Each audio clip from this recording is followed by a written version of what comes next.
Welcome to another episode of the Joy of the Rediscovered album.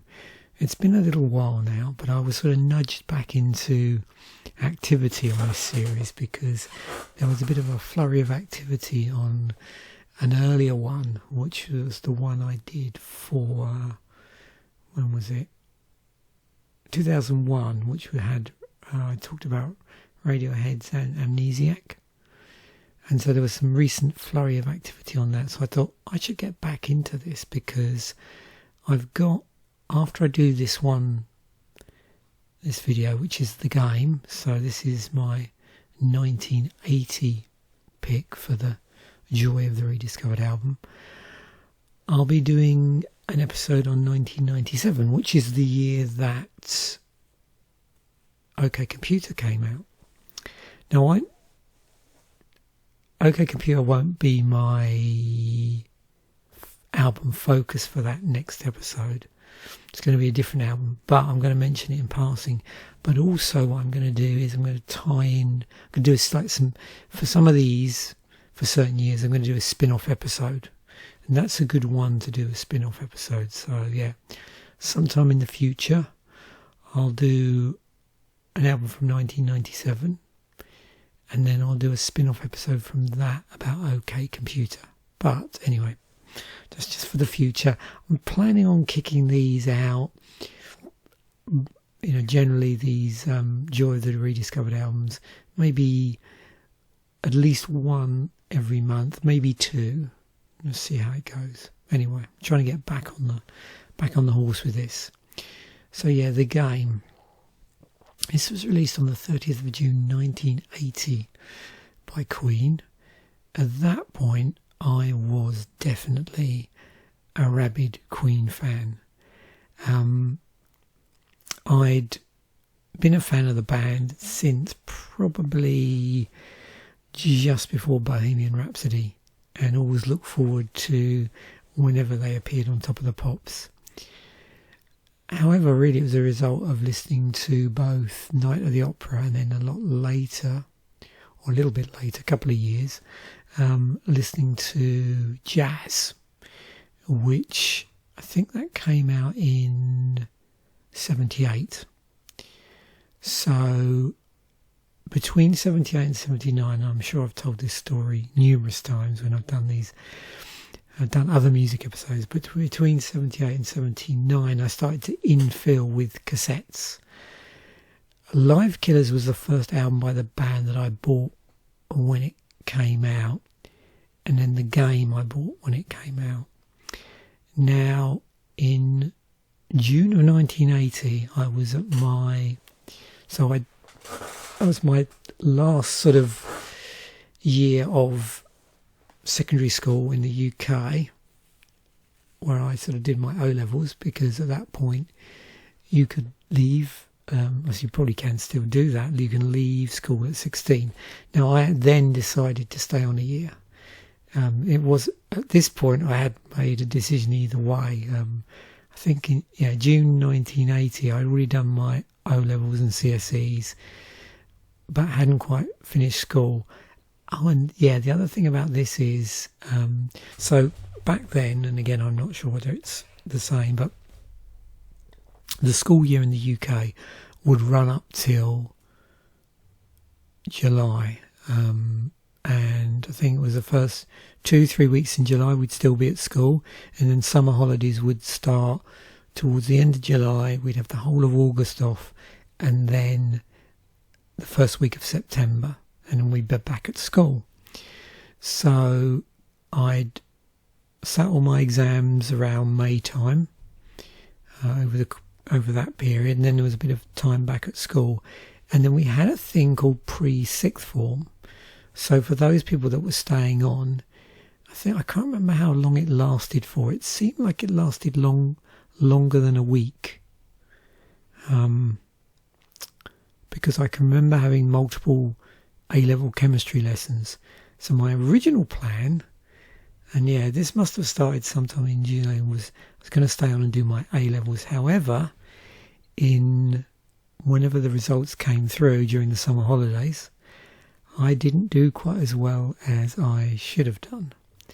So I decided to spend a year doing resits and studying other things at the same school, which you could do. Now, at that point, I hadn't decided. Even at that point, I wasn't quite sure whether I would stay on another 2 years on top of that to do A-levels. It turned out in the end I actually left after I completed all my resits and taking additional supplemental exams, which I couldn't, they were like these, what we call post-16 courses. So you did them for a year, and they were in subjects that weren't offered prior to that. So I did geology and human biology and environmental chemistry, those sort of things. So, yeah, this is the sort of lead into, I suppose, a slight change in where I was going. So I ended up not doing A-levels, but when I did finally leave school in 81, I went and worked in a lab, and I ended up going to college for 4 years while I worked there. So it all worked out okay in the end. It just took me a year to sort of write myself. So I was sort of a year behind, I suppose, by the time it all sort of wrapped up. But where I'm sort of going with this ramble, because it's all part of the whole, background to listening to Queen, is I pretty much bought this album around about when it came out, but I have this vivid memory of me listening to it when I was working for my dad during the summer. So school must have wrapped up in July after me doing the pre-sixth form, and at that point I was assuming that I had passed my O-levels, so I was doing this A-level based pre-sixth form with all the A-level subjects that I had chosen. And it was really cool. Like, we got to do these really cool chemistry experiments, and biology at that point was pretty cool. I'm trying to remember what the third choice. Well, the third choice must have been math. It's funny because I passed both my math and chemistry at O-level, but I didn't have enough O-levels overall to do A-levels, even though I'd passed in my main subject areas. There was a whole load of other criteria you had to meet in terms of passing O-levels to do a certain amount of A-levels. So yeah, I was, at that point oblivious as to how things would turn out. And during the summer, worked for my dad for a period of time, had his own business, and also during that period, we used to always go away and visit my grandparents and stay with them in their flat for a few weeks, hanging out there. And at some point, between the 30th of June and sometime in July, I bought this album and then just played it to death. And what was interesting is the sort of roll into this. So, as I said, I bought Live Killers, and then I was like chomping at the bit every time a single came out, because Queen would do that thing where they'd sort of slow roll the album. I don't know if any of there's Queen fans listening to this who sort of remember back then, but they'd often release several singles before the album was released, and then all the singles would be on the album anyway. And so this came out in June, so Crazy Little Thing Called Love came out. I think I've got that on just a one of those, if anybody remembers the non-picture disc singles which came in the black sleeve. So I think I've got that. I think I've got Save Me as a picture sleeve, maybe, I'm not sure. But I'm sure I have Play the Game as a single. I keep promising to do this with my vinyl collection, but at one point I'll have to go through my singles. But yeah, so those three came out before the album was released. So the album came out, then of course they released another one, Bites the Dust, after the album came out. That was really big. So there's actually 4 tracks off of here. Need Your Loving was the 5th one. I think that was a US only single. That's what it seems to indicate here. So it's funny. I was listening back to this the other day, and it was just great. Like I'd listened to it for probably a year, not quite solid, but just was solid initially. Certainly, why I mentioned about working for my dad was because during that period, I remember taking the tape with me to where we were working at the time, and he was building this huge. What was it? I'm just trying the best word for it. Like a sandstone, like a stone wall, not a brick wall, but a stone wall, and really big, really high, and very long.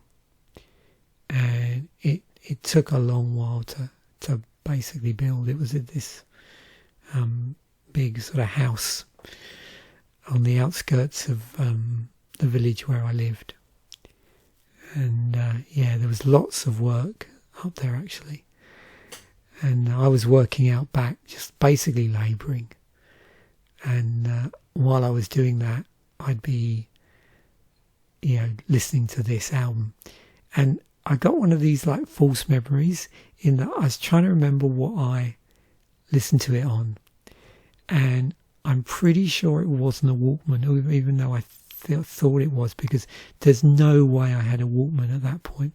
The first Walkman I bought was actually one of those sort of Walkman copies, and the Walkman I think had only just come out in 1980, so there's no way I would have bought one of those.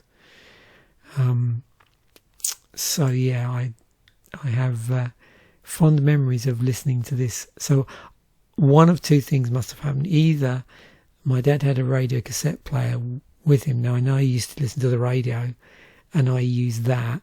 Or we did have a cassette player in the house, like one of those mono cassette players, and maybe I took it with me.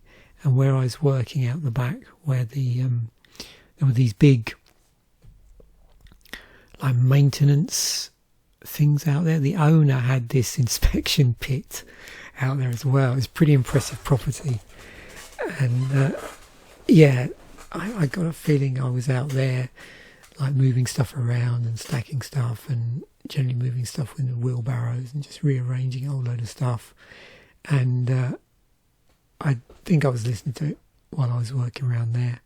So this just reminds me so much of summer of 1980, and I remember playing it on the car stereo as well, and at home. But I had a couple of friends that were big into Queen as well. We used to listen to them on a Sunday when I used to pop around their house to listen to other music. But yeah, it was fantastic this week listening back to this album. In a moment, this was a big year for me in terms of just buying stuff as much as I could afford, but that money that I was earning labouring for my dad basically paid to buy my music. So in the grand scheme of things, and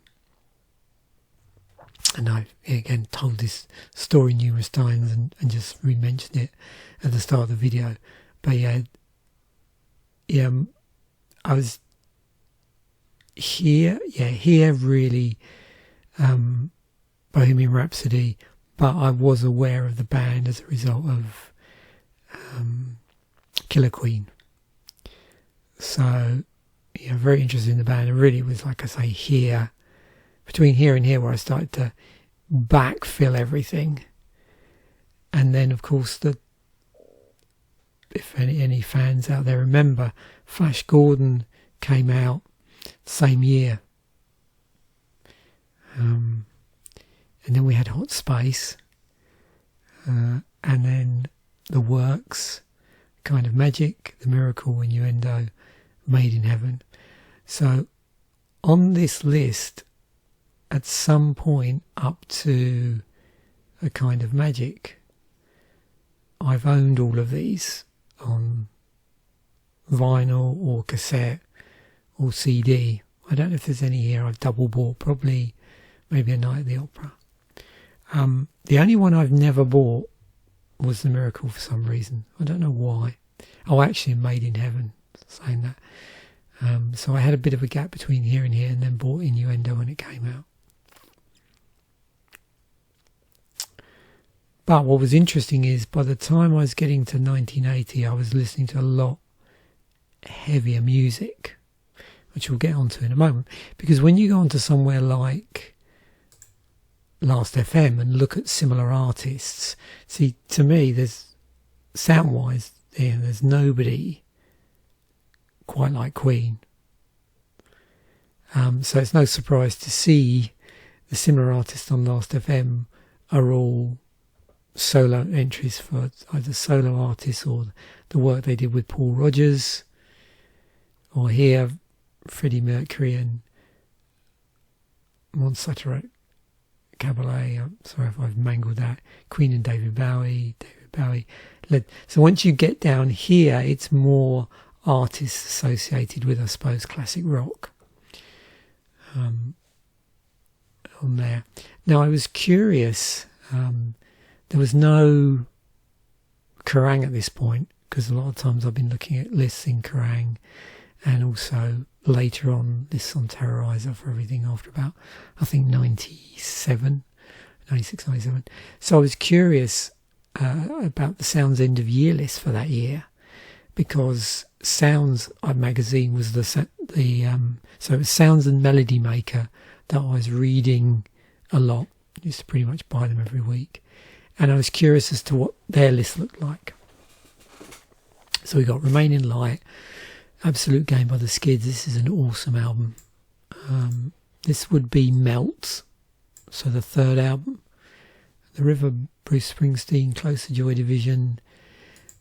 This is interesting because this actually came out very late in 79, December of 79, but as a consequence it ended up a lot on 1980 list because it was so late in the year.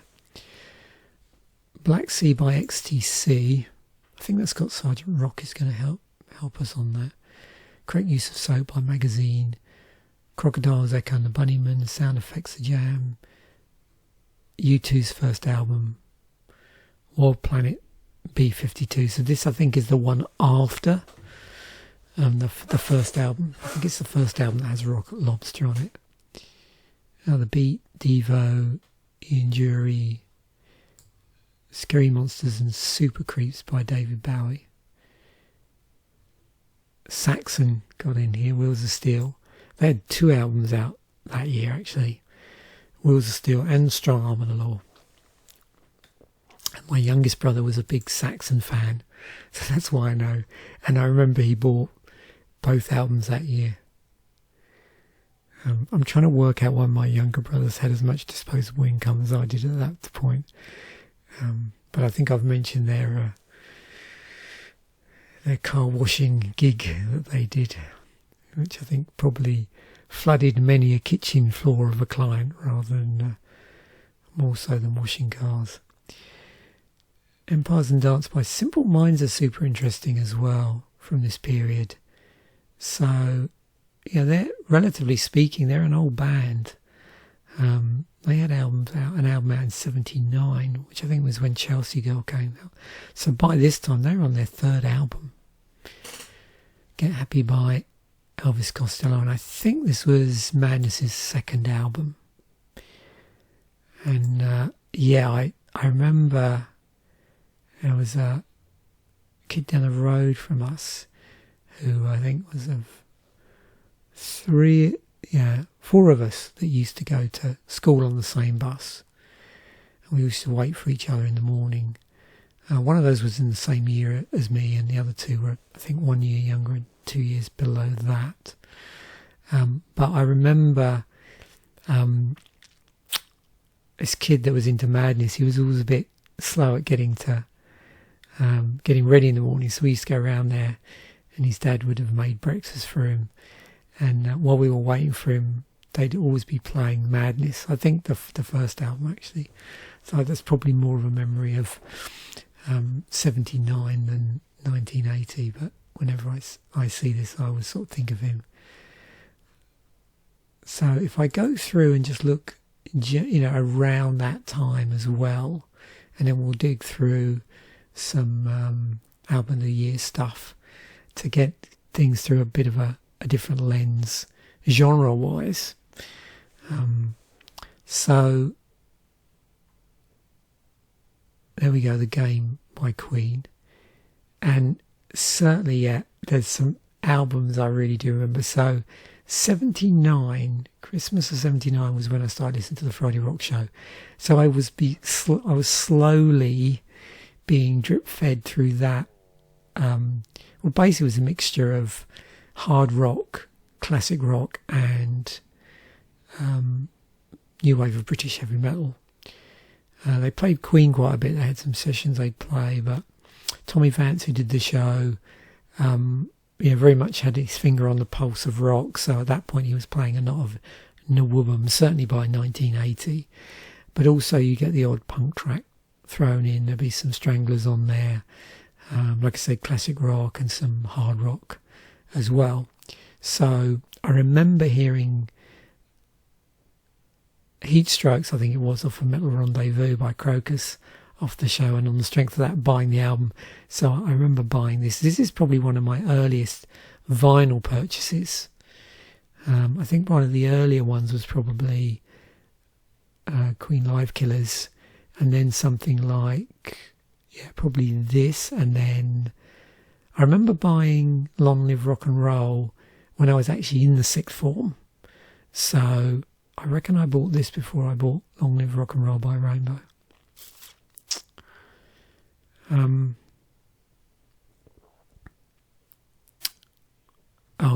This I didn't really become aware of. So when I got back in the end, towards the end, September of 1980, and I went back and stayed on a year in the sixth form, I got access to the sixth form common room, and a lot of the,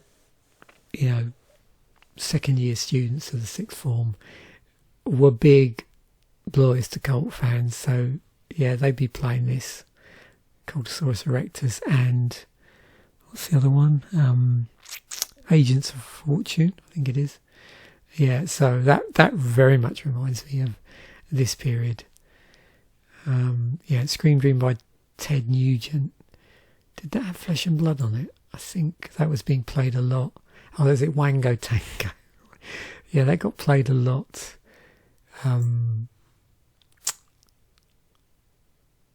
That got played a lot on the Friday Rock Show. Scream Dream and Wango Tango. And then this July. So, I certainly remember Vienna by Ultravox. And it's interesting as well because so I would have just turned 16 in May, I think, yeah. And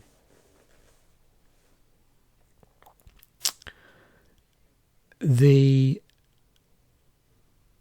local, what was it, social club used to have a policy on there, I think, where you could become a junior member at 14, but obviously you couldn't drink there until you were 18. So between, or maybe, was it 14? Anyway, but it must have been 14 thinking about it, because I used to go down there in 79. So during that period, I was going down to the local social club and meeting up with a lot of mates down there. And so, we'd always be talking about music. So Ultravox would come up. And of course, Back in Black came out in 1980 as well. Wildcat by Tigers of Pantang. Yeah, my middle brother had a copy of that, I think on cassette.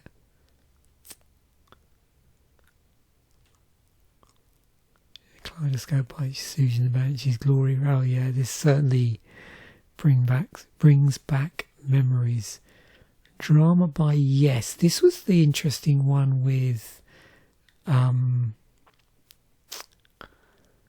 Trevor Horn and Jeff Downes on it. It's got, is it Cam Through the Lens? Is that the name of the track? Let's have a look. Into the Lens, sorry. Okay. Yeah, I remember them playing, I think, that on the Friday Rock Show. I didn't buy it at the time, but yeah, I was aware that there'd been a major shake-up in Yes. I think the only Yes album I had at that point would have been, I think one of my brothers bought me a copy of Close to the Edge. And it's funny, I wasn't a big fan until I had that album given to me, actually.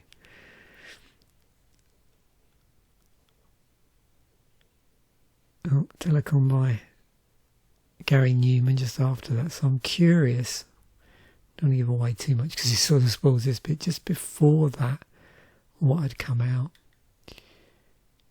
Oh yeah, there's the Peter Gabriel third album. Unmasked by Kiss. A Warm Leatherette by Grace Jones. That's a classic album. That was a really cool period actually for Grace Jones. There was this sort of trilogy of albums. So we've got Warm Leatherette, Night Clubbing, Compass Point, and Living My Life also at Compass Point. Yeah. So yeah, if you haven't checked out Grace Jones, she does some cool covers. This one's got Warm Leatherette, which was a Daniel Miller cover. He had a band called The Normal, who are like this proto synth pop band, really early on in synth pop, and he'd done a single called Warm Leatherette, which is based on, I think, is it a JG ballad thing? Yeah, Crash, that's it, JG ballad. Because I think I saw some interview with the Human League and they were big fans of JG Ballard as well. So I had Private Life by Chrissy Hine. So you can see there's all these covers on it. Love is a Drug. This is a fantastic album. Yeah. Look at all the singles off of it. Wow. That is awesome. Night Clubbing. What's that got on it? I've gone down a bit of a Grace Jones jag here. I did a not part of this series, but I have done a previous episode, well, in another album series about Grace Jones. Oh, yeah. Pull Up to the Bumper. Night Clubbing. Cool. Anyway, so as I often do in these episodes, I have a quick look at 1980s in British music. Oh yeah, this is a pretty sad year. Yeah, Ian Curtis died, and so did Malcolm Owen of the Ruts. And I really, both myself and my middle brother, were really into the Ruts. Yeah, so we were pretty gutted when that happened. Blizzard of Oz, Ozzy Osbourne's album came out. That's when Duran Duran signed with EMI. Hazel O'Connor had a big album that year. She did the soundtrack to Breaking Glass. That was the same year that John Lennon was shot dead as well. Wow. And John Bonham died.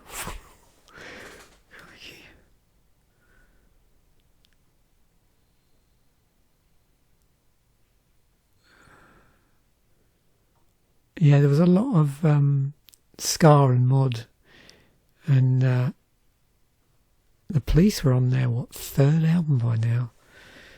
Was it Zenyatta Mondata? Let's see some of those come up in a moment.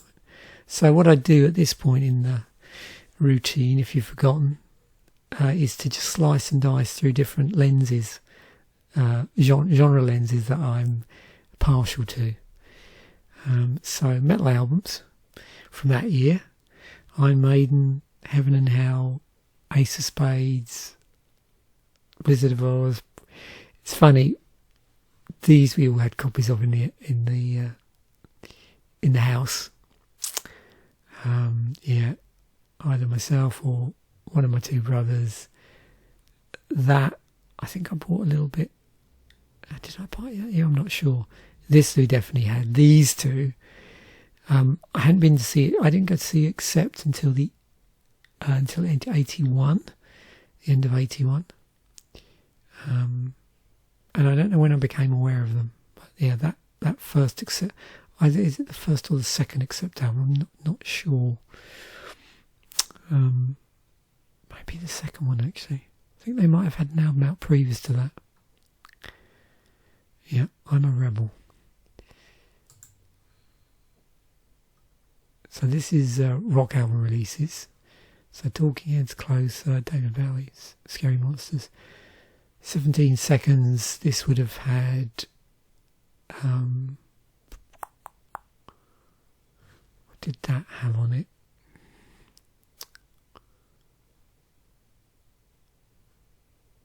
Let me just look that up.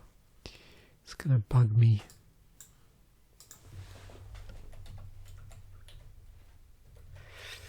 Yeah, they're a Crawley band.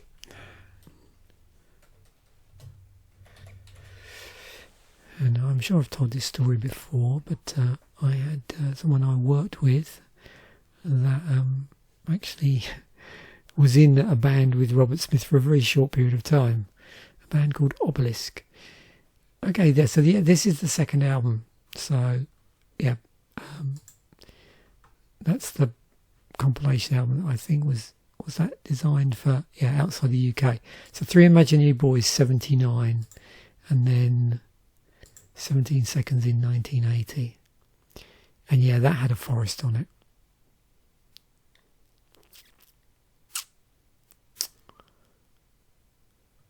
Yeah. So, yeah, Simon Gallup came in, Michael Dempsey was out. It's interesting. Is it saying that... I wonder if there's any...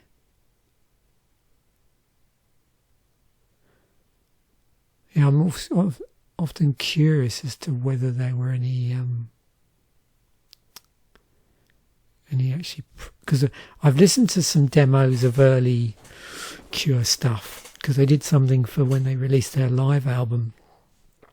And but a lot of it is just stuff that Robert Smith's done. I'm just looking at this and wondering whether they had any demos where...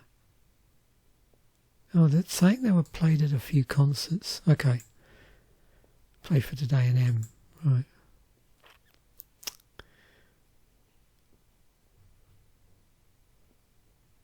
Oh, there we go, yeah. I'm sure I've heard some of this stuff. The real sort of the raw demo stuff from there. Was that at the point... Because he also subbed in, didn't he, for the Banshees on tour. Yeah. So this 79 tour, just before this, because the Banshees drummer and guitarist had suddenly left mid-tour. And it's actually in the Cure.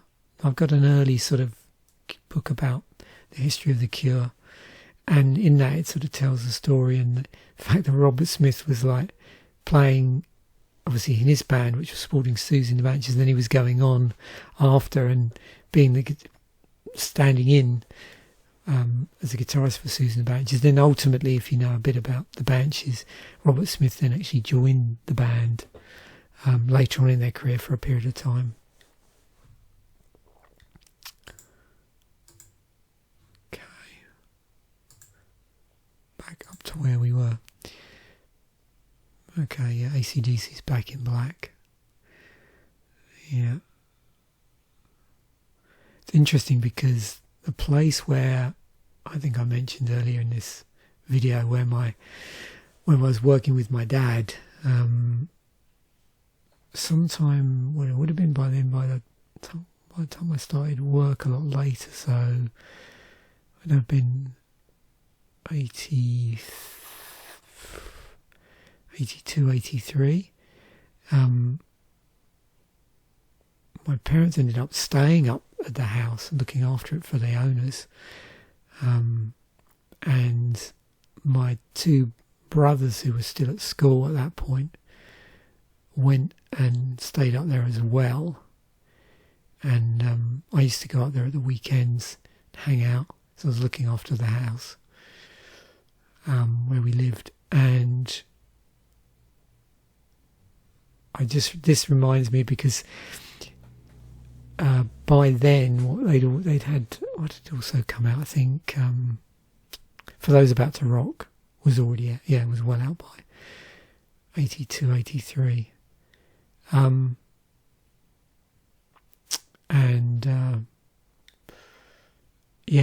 Someone in the house up there had a load of AC/DC tapes, so my brothers used to play those. So that's more when, I was aware of this album, but I didn't really get into it fully until a little bit later. Yeah, sometime between 80 and 83, but I'm not exactly sure when.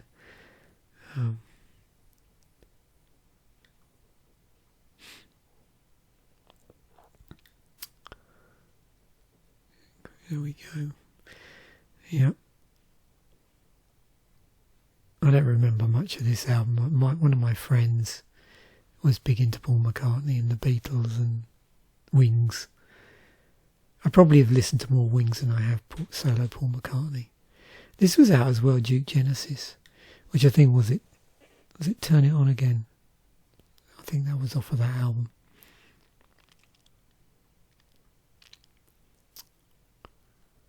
And of course Devo, which had that had Whip It on it. Emotional Rescue by the Rolling Stones. Wow.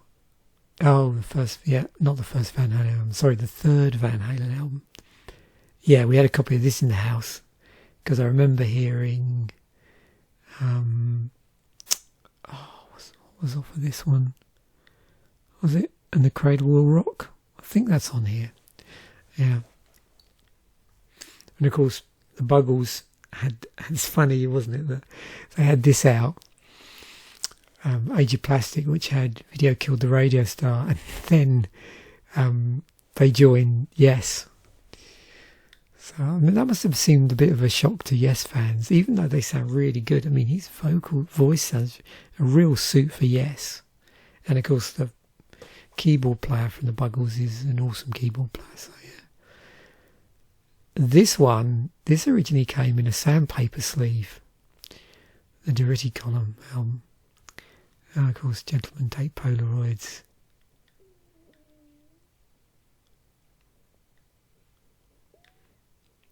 I think that was the one.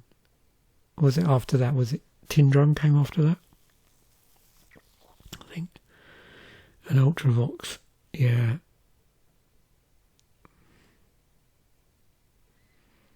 So this was, I suppose, off the back of Japan having some success with things like Life in Tokyo, and is it European Sun? Yeah, maybe I've got the titles, but I remember Life in Tokyo being big as well. They had quite a good run, sort of either side of these albums, because prior to this, what did they release? I know it had Despair on it. Maybe that had Life in Tokyo on it.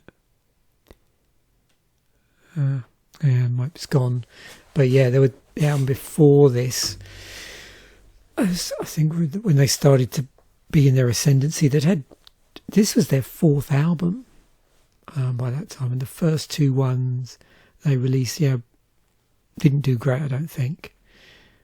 But as they moved over to a bit more of a synthy sound, because their early sound is very much like sort of like a hard rock, glam rock, like sort of glam rock look, but with more of a hard rock sound.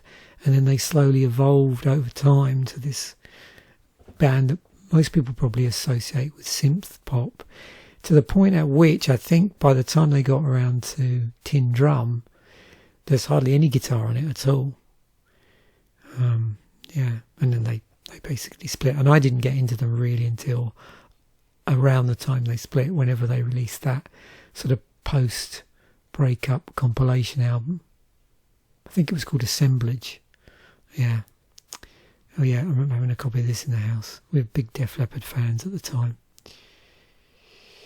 And I had quite a number of friends that were really into the synth pop, really into the ska at the time.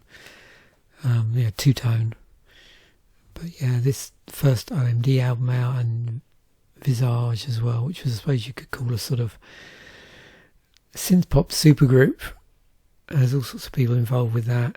Steve Strange, wasn't Midure from Ultravox involved with it? I know John McGeoch had something to do with that as well. And of course we got Kings of the Wild Frontier. So this is their second album. I think it was the first album was Dirt Wears White Socks. Yeah, that's it. I'm on form today to some degree. My memory's holding up quite well. Yeah, a lot of times I forget this came out in 1980. Dead Kennedy's Fresh Fruit for Rotting Vegetables. I mean, yeah, I had a group of friends that were big into like new wave and punk who were much more familiar with this sort of stuff. So I'd sort of heard names being mentioned like the Cramps and Dead Kennedys. I didn't realise until recently that the Circle Jerks were kicking around in 1980 actually. For some reason I thought they were a little bit later. So we're now to our punk lens. Ramones, this is their sort of Phil Spector period. Didn't they have that hit with Baby I Love You or something like that? The Damned, the Black Album. This is a cool period for the Damned, when they were sort of, really transitioning over to goth. It's got Curtain Call on it, and also weird album. It's double album, so sort of regular album, and then the second of the discs is Curtain Call, I think, on one side, and then a live album on the other side, or live tracks on the other side. So interesting mashup. I've actually got two versions of this in my collection. I have a vinyl copy which just has the sort of studio album without Curtain Call on it, and then I have an album which I bought a couple of years ago, which is the full one of this, which has both discs in it. So for a time you could buy just one of the two albums, and I did that without realising, I think, probably at the time, probably wondered why it was so reasonable.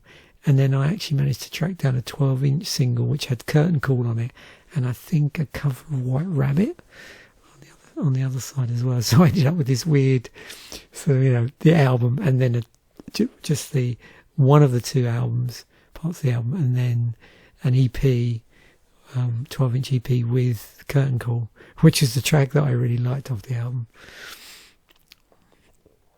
Oh, Athletico Spiz 80. What was they called before? Were they called Spiz, just Spiz 80? They had that hit with Where's Captain Kirk, but I just don't remember when that came out. Oh, that was a greatest hits that wasn't a greatest hits. I think it's just a regular album. I don't know, I can't remember what that's got on it. Oh, synth pop releases, yeah. Human League, what were we by this time? We're a couple of albums in, I think. I'm not sure. It was a reproduction before this. So this was sort of pre the more poppy lineup of Human League. So they weren't super big at this time. It was really in 81 when Don't You Want Me got big. So Dare was the album after this. That was a big album, and that's really when I sort of became fully aware of them. But I was aware of tracks like Being Boiled, I think. There was an interesting, I'll try and remember to include it in a link. There's a really cool video on YouTube, I don't know how long it's going to stay up, which is one of those ones which is very Top of the Pop centric, but they're being interviewed on there about around the time of 1980. Both them and another synth pop act actually managed to get on on top of the pops without having a single in the top 40, which is really unusual. I think it was then them and OMD, I think, did that, and they're both interviewed about that. So yeah, I suppose alternative rock wasn't really a term then. If I probably looked up indie, that might come up, depending on how UK centric this is, because although I think indie as a term wasn't used really till a little while after this, from the UK lens, I think the first indie band is always considered to be someone like the Buzzcocks, so they were kicking around here. But in terms of the term alternative rock, it's not really used. I mean, if you click on and try and find the first one here, it's actually the Derrity column, and then we get into 82, and it's a bit better populated. So yeah. And then just our album releases generally, just in case there's anything I wanted to talk about that I've missed. Because this was the ambient series, so it's on to the second one by now. By Bruce Springsteen, U2's Boy, which I've already mentioned. Oh, Hotter Than July by Stevie Wonder. Dire Straits, Making Moves. What was this, second album, I think? Tom Waits had an album out. The Soft Boys. Yeah, I've heard that. I completely forgot it was out in 1980. That's a really good album, actually. Jam Sound Effects. Alan Parsons Project. It's funny, certain albums I just recognised for the time, even though it wasn't a band or artist I was into. I just remember them running some ads on the TV around this time. And most of the proggy stuff, if there is any from this time, I probably recognise from, like I say, late 80s. The Sixth Form Common Room, which is the sort of stuff that would get played. First Psychedelic Furs album, although from what I remember that had slightly different cover. Oh, Curtis Blow. I think this is probably one of the very early sort of hip hop albums, like in the history of rap and hip hop. It's sort of getting close to. Oh, there we go. Side by Side, Sugar Hill Gang and Curtis Blow. What's this, Second Cars album, I think? It was. He certainly had that album. Yeah, I remember hearing this being played on the Sixth Form. I nearly said jukebox, Sixth Form stereo. Probably this. This is another period. To check out. Probably already said this already. Yeah.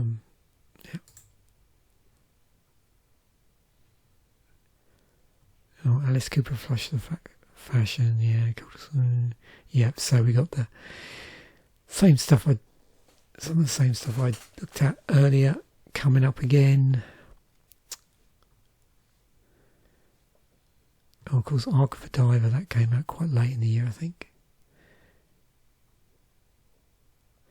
Does that have, is it Valerie on it? Something like that. That was a big hit at the time, I think. Oh, and this, Turning Japanese by The Vapors. Ready and Willing. So, I think Whitesnake had 2 albums out that year, didn't they? Ready and Willing and Live in the Heart of the City. I think so. Anyway, we could go on and on here. But I think you get the picture. Oh, this was one of my dad's favourites. So this always reminds me of 1980. He bought this when it came out.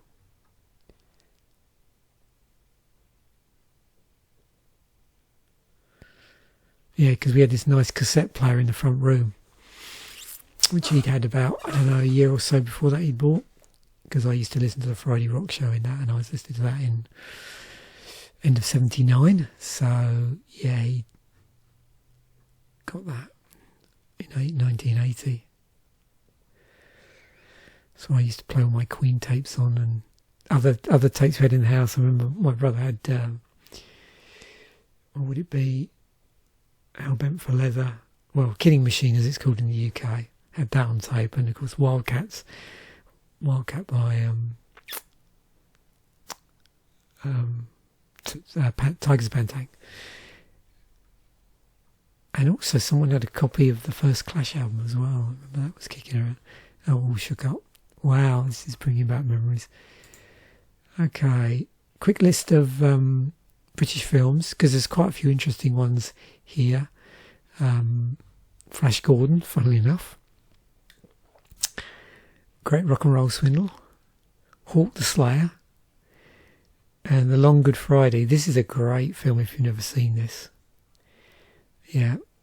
And most of these I probably didn't watch until later in the 80s when we got them on. I was nearly said DVD. I meant to say video. We got them on video when rental became a thing. Probably around about, 83, 84 maybe. But this I went to see at the cinema because Queen did the soundtrack to that. There was also, it's interesting, around this time there's a number of TV series like Rising Damp, and I did see another one here. Where's it gone? Maybe not. Oh, George and Mildred, where they'd taken a series and then released them as a film.